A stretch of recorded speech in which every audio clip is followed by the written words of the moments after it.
दुनिया भर की इकॉनमी चरमरा रही है, कई तरह की चुनौतियों से गुजर रही है। वैश्विक आशंकाएं, युद्ध और महंगाई ने सभी का जीना मुहाल कर रखा है। लेकिन इन सभी चीजों के बावजूद भारत मजबूत है। मजबूत यानी भारत की अर्थव्यवस्था, इसकी ग्रोथ वैश्विक देशों के मुकाबले बेहतर है।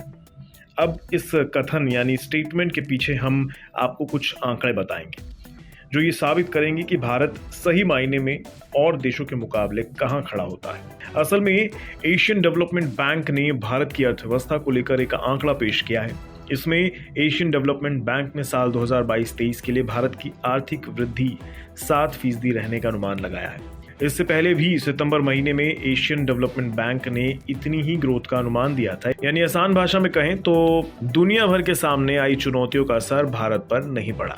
अब एशियन डेवलपमेंट बैंक की रिपोर्ट में और क्या क्या चीजें बताई गई हैं ये भी जान लीजिए। एशियन डेवलपमेंट बैंक ने भारत की जीडीपी ग्रोथ का टारगेट 7.2% रखा है। एशियन डेवलपमेंट बैंक की रिपोर्ट में बताया गया कि पूरे एशिया की आर्थिक ग्रोथ में सुस्ती देखने को मिल सकती है। इस साल एशिया 4.2% की दर से बढ़ेगा, वहीं अगले साल यानी 2023 में एशिया 4.2% से बढ़कर 4.6% की दर से बढ़ेगा।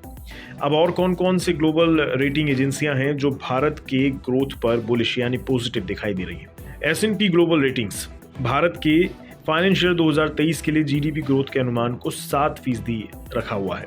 S&P ग्लोबल रेटिंग्स के मुताबिक ग्लोबल रिसेशन का असर भारत पर कम पड़ेगा क्योंकि भारत की अर्थव्यवस्था बहुत हद तक घरेलू मांग यानी घरेलू डिमांड पर आधारित रहती है। वहीं विश्व बैंक भी भारत के इकोनॉमी पर अपना भरोसा कायम रखे हुए है। विश्व बैंक के मुताबिक भारत की वृद्धि दर 6.9% रहेगी। हालांकि विश्व बैंक ने स्वीकार किया है कि भारत अमेरिका, यूरो क्षेत्र और चीन के घटनाक्रमों से प्रभावित हुआ है, फिर भी और देशों के मुकाबले भारत की स्थिति बेहतर है। अब आते हैं IMF पर। IMF ने भी बड़ी बड़ी अर्थव्यवस्थाओं के मुकाबले भारत को बेहतर स्थिति में पाया है। IMF ने भारत के जीडीपी ग्रोथ का अनुमान 6.8% रखा है। अब जाते जाते भारत पर ये ग्लोबल रेटिंग एजेंसियां क्यों पॉजिटिव और बुलिश हैं ये भी जान लेते हैं। सबसे पहले भारत अपने देश की इकोनॉमी को अपने घरेलू डिमांड के बदौलत ही चला रहा है। रूस यूक्रेन युद्ध से सप्लाई चेन क्राइसिस से ग्लोबल इकोनॉमी भले ही प्रभावित हुई हो, लेकिन भारत को इससे खास नुकसान नहीं हुआ है। इसके अलावा क्रूड ऑयल के मामले में भी भारत को फायदा पहुंचा है। रूस से सस्ते दर पर भारत को तेल की सप्लाई हो रही है। अब आइए हमारे बाजार पर। हमारा शेयर बाजार दुनिया भर के बाजारों को आउट परफॉर्म कर रहा है।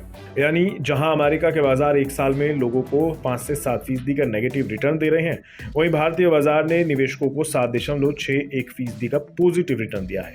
अब स्वाभाविक है, जहां लोगों का पैसा बनेगा वहीं लोग अपना पैसा पार्क करेंगे। अब तो विदेशी निवेशक भी भारतीय बाजार पर बुलिश नजर आ रहे हैं, तभी तो FIIs भर भर के भारतीय बाजार में पैसा पंप कर रहे हैं। डोमेस्टिक फैक्टर्स की बात की जाए तो भारत के लोगों का डिस्पोजेबल इनकम भी बढ़ रहा है। डिस्पोजेबल इनकम क्या होता है ये जान लीजिए। सैलरी में से टैक्स को घटाने के बाद जो पैसा बचता है उसको डिस्पोजेबल इनकम कहा जाता है। यानी भारतीय लोग टैक्स के कटने के बाद बचे हुए पैसे को शेयर बाजार में इन्वेस्ट कर रहे हैं। तो कुल मिलाकर इन सभी बातों से भारतीय बाजार देश और विदेशों के लोगों को अट्रैक्टिव लग रहा है। वहीं भारत से भी अच्छी खबरें आ रही हैं। महंगाई के मोर्चे पर भी राहत मिल रही है और तो और भारतीय उपभोक्ताओं का विश्वास बिजली आपूर्ति PMI पर भी बढ़ रही है। तभी तो इन सभी सेक्टर्स के दम पर बाजार और इकोनॉमी फर्राटा भर रही है और ग्लोबल एजेंसीज और एनालिस्ट भारत पर पॉजिटिव कमेंट्री दे रहे हैं।